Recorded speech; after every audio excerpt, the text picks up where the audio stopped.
Welcome to the second of our frequently asked questions about christenings. What happens at a baptism anyway? In our last video, I began to explore some of the questions about, such as, can I get my child christened? And this time, what happens at a baptism anyway? So hello there, I am the Reverend James Hollingsworth. I'm the Vicar of St Leonard's and St Luke's here in Seaford. Now remember, we use the word baptism and christening interchangeably. They usually take place at a main Sunday church service at 9:30 in the morning in St Leonard's or St Luke's. They could happen at a messy church on the first Saturday of the month. They have happened at Beach Church in August in the Sea. Christening happens at the beginning of the service. So after a hymn, we gather around the font. Here's the font from St Luke's, St Leonard's, sorry. Here's the St Leonard's font.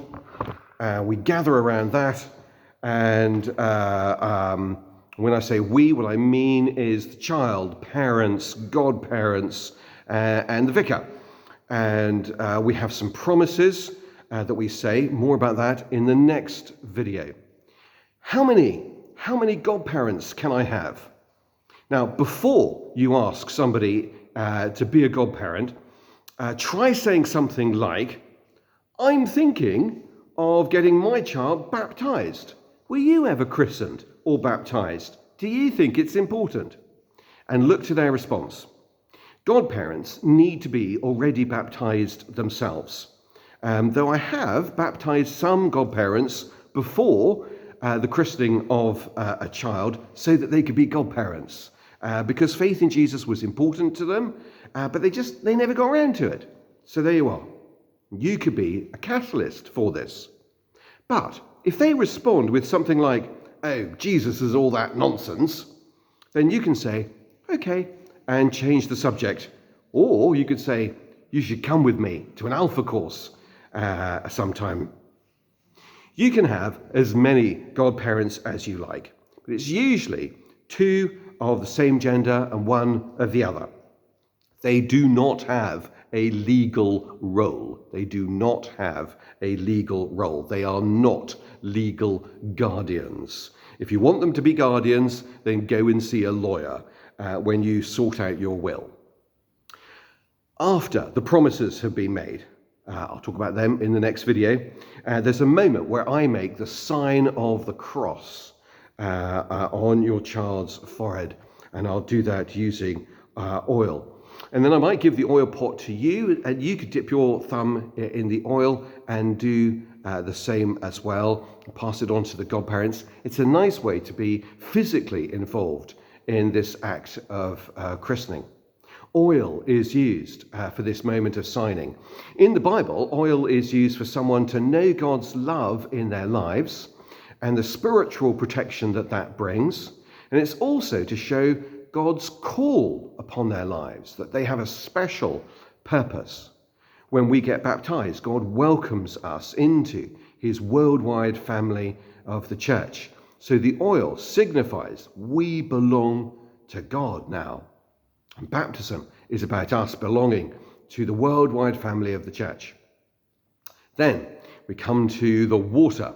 I pray a prayer over the water to remind us that this is a special, sacred moment. And then 3 times I will scoop up a handful of water and pour it over the child's forehead. It's good to practice this in the bath beforehand. This is a special moment of welcoming the child into God's family, into the church. You're welcome to take photos. You should be aware that if we do this here in St Leonard's, that it will be on our YouTube channel as well. So be aware of that. And then after that, you can sit down in your chair. The service continues. There's a Bible reading, a short talk, some prayers. And then at the end, we'll invite you to come back out again. I'll give you a candle and a certificate to remind you and the godparents of this day. And the local Mothers Union, somebody from there will come up and give your child a gift of a children's Bible. The Bible is a really good story to be reading to your child from as early as you can. It's good for you and for your faith, and it will help your child with reading as well as learning about God. The candle is a reminder that Jesus is the light of the world. You can light it at every bedtime, have a few moments of prayer, give thanks to God for the good things you've seen, maybe learn to give to God some of the things you're worrying about so that you can have some peace and maybe sleep well and know that God will be with you again in the morning. And don't forget to blow out that candle. And then we sing a final hymn and a final blessing, and the godparents will lead us out to the back of the church holding the lit candle, and then off to coffee and cake and that sort of thing.